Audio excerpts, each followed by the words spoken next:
Are you a dog mom or a cat mom? Dogs are better. Just kidding. If you are a cat person, you're probably going to struggle a little bit with my jokes. Don't take it personally. I'm a dog mom.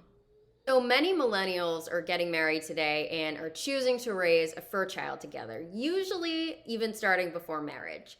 So some of them may choose to have more than a fur child in the future, but millennials as a group are less likely to have human children than generations before them, like their parents, for many reasons. One of those reasons, as we all know, is the high cost of housing, coupled with cumbersome student loan debt, coupled with the great expense of having and raising a child with stunted wage growth.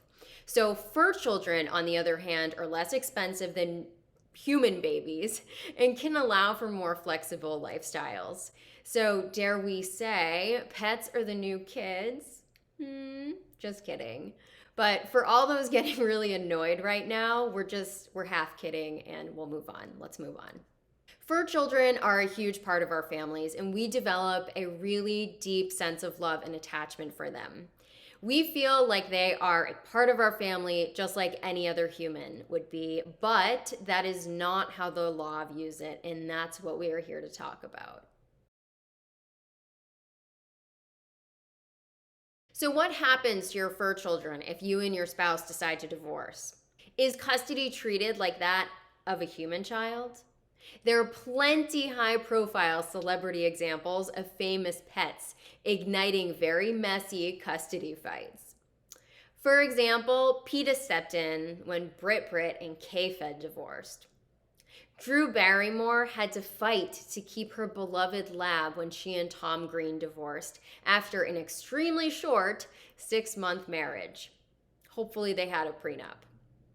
So, why does this matter to you? A prenup could have helped avoid much of the headache caused by these doggy dramas.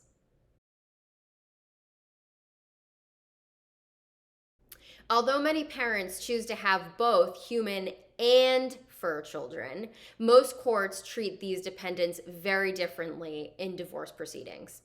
Kids are obviously treated as humans, while pets are generally treated as property in most states.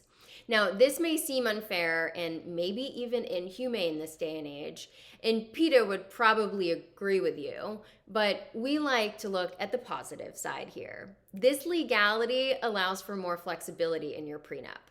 While you can't include prenup provisions that name who will get custody of your human child or how support will be paid, you can include those terms in your prenup when you're talking about a pet.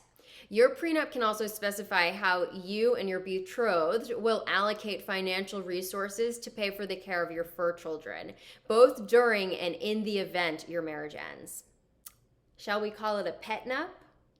Between organic dog food, yearly checkups, vaccinations, and potential boarding fees, even the maintenance of owning a pet can add up. In addition, a pet that outlives your vows will continue to require care and will cost you more. If you plan for this worst case scenario in your prenup, you'll undoubtedly save yourself a lot of time, money, and stress. Oh, and when you plan for the worst case scenario, they generally don't happen.